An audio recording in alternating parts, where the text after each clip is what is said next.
21, 22, 23, 24 पर्यंत असंच राज्यामध्ये पूर्व विदर्भ, पश्चिम विदर्भ, दक्षिण महाराष्ट्र, उत्तर महाराष्ट्र, कोकणपट्टी, खानदेश सगळीकडे असं ढगाळ वातावरण राहणार आहे, म्हणून हा अंदाज सर्व शेतकऱ्यांनी लक्षात द्यायचा.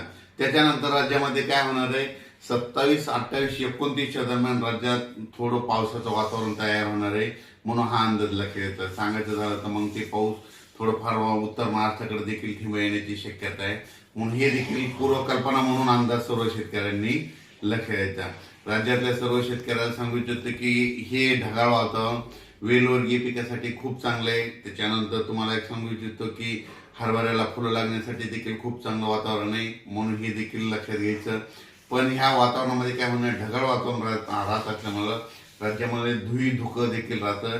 धुई धुक्यामुळे काय होतं की द्राक्ष बाग, डाळिंब शेतकऱ्याचं अतोनात खूप नुकसान होतं, म्हणून ही अंदाज सर्व शेतकऱ्यांनी लक्षात घ्यायचा. कर्नाटक, नेपाळी जत ह्या भागातल्या शेतकऱ्याला तंबाखू काढणाऱ्या शेतकऱ्याला सांगू इच्छितो की राज्यामध्ये आणखीन 26 तारखेपर्यंत असं ढगाळ वातावरण राहणार आहे, म्हणून हा अंदाज लक्षात घ्यायचा. पण 28, 29 दरम्यान राज्यात वातावरण थोडं खराब होणार आहे, बिघाड होणार आहे, म्हणून हे अंदाज सर्व तंबाखू काढणाऱ्या शेतकऱ्यांनी सर्व अंदाज सर्व शेतकऱ्यांनी लक्षात घ्यायचा. वीट उत्पादकांना देखील हा अंदाज लक्षात घ्यायचा, कारण की खूप काही असा मोठा पाऊस नाही, मागे जसा आलता ना तसा तुरळक ठिकाणी कुठेतरी थेंब येणार आहेत, म्हणजे 28, 29, 30च्या दरम्यान, म्हणून ही अंदाज सर्व शेतकऱ्यांना लक्षात घ्यायचा. उत्तर महाराष्ट्रातल्या सर्व शेतकऱ्याला सांगू इच्छितो की 29, 30च्या दरम्यान, 28, 29, 30च्या दरम्यान तुमच्याकडं थोडं जास्त खराब वातावरण होणार आहे, ढगाळ वातावरण राहणार आहे, म्हणून उत्तर महाराष्ट्रातल्या शेतकऱ्यांनी हा अंदाज लक्षात घ्यायचा.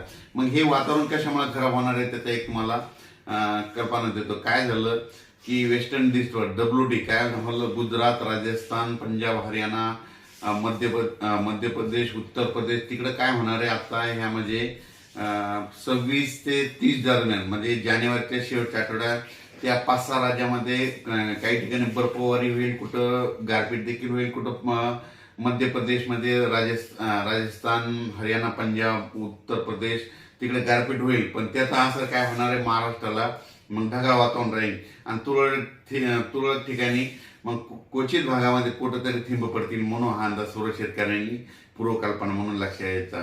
म्हणजे सांगायचं झालं तर मग फक्त महाराष्ट्रामध्ये ढगाळ वातावरण तुरळक ठिकाणी 28, 29च्या दरम्यान कुठंतरी काही भागात अंशतः थिंब येण्याची शक्यता आहे, म्हणून हा अंदाज सर्व शेतकऱ्यांनी लक्षात द्यायचा. खूप काही असा सर्वदूर मोठा पाऊस नाही, फक्त मागे जशी परिस्थिती झाली होती तशीच परिस्थिती आता राहणार आहे, म्हणून हा अंदाज सर्व शेतकऱ्यांनी लक्षात घ्यावा. द्राक्ष शेतकरी, डाळिंब शेतकऱ्यांना सांगू इच्छितो की राज्यामध्ये म्हणजे आज 21च्या दुपारनंतर, म्हणजे 21 पासून ते 30 तारखेपर्यंत असं क्लाउडली म्हणजे ढगाळ वातावरण राहणार आहे, जास्त सूर्यदर्शन होणार नाही. त्याच्यामुळे तुम्ही तुमच्या फवारणीचं तुम्ही तुमचं नियोजन करू शकता. राज्यातल्या सर्व शेतकऱ्याला सांगू इच्छितो आज देखील उत्तर महाराष्ट्राकडे ढगाळ वातावरण राहणार आहे, पण ते ढगाळ वातावरण काय होईल, दुपारी 3-4च्या नंतर महाराष्ट्रात बऱ्याच भागात सगळीकडे असं ढगाळ वातावरण दिसेल. हे असं ढगाळ वातावरण हे जानेवारीच्या शेवटच्या आठवडाभर राहणार आहे, म्हणून हा अंदाज लक्षात घ्यायचा. मग राज्यात मग 28, 29, 30च्या दरम्यान काय होणार आहे, थोडं आणखीन याच्यापेक्षा जास्त वातावरणात बदल होणार आहे. मग ते कुठं होणार आहे, नंदुरबार जिल्हा, धुळे जिल्हा, जळगाव जिल्हा, नाशिक जिल्हा, त्याच्यानंतर अहिल्यानगर, पुणे जिल्हा, कोकणपट्टी पूर्ण, त्याच्यानंतर सातारा, सांगली, सोलापूर, कोल्हापूर ह्या पट्ट्यामध्ये काय होणार आहेत, मग थोडं जास्त ढगाळ वातावरण राहील आणि तुरळक ठिकाणी थिंब देखील 28, 29च्या दरम्यान त्या पट्ट्यामध्ये येतील, म्हणून ही अंदाज त्या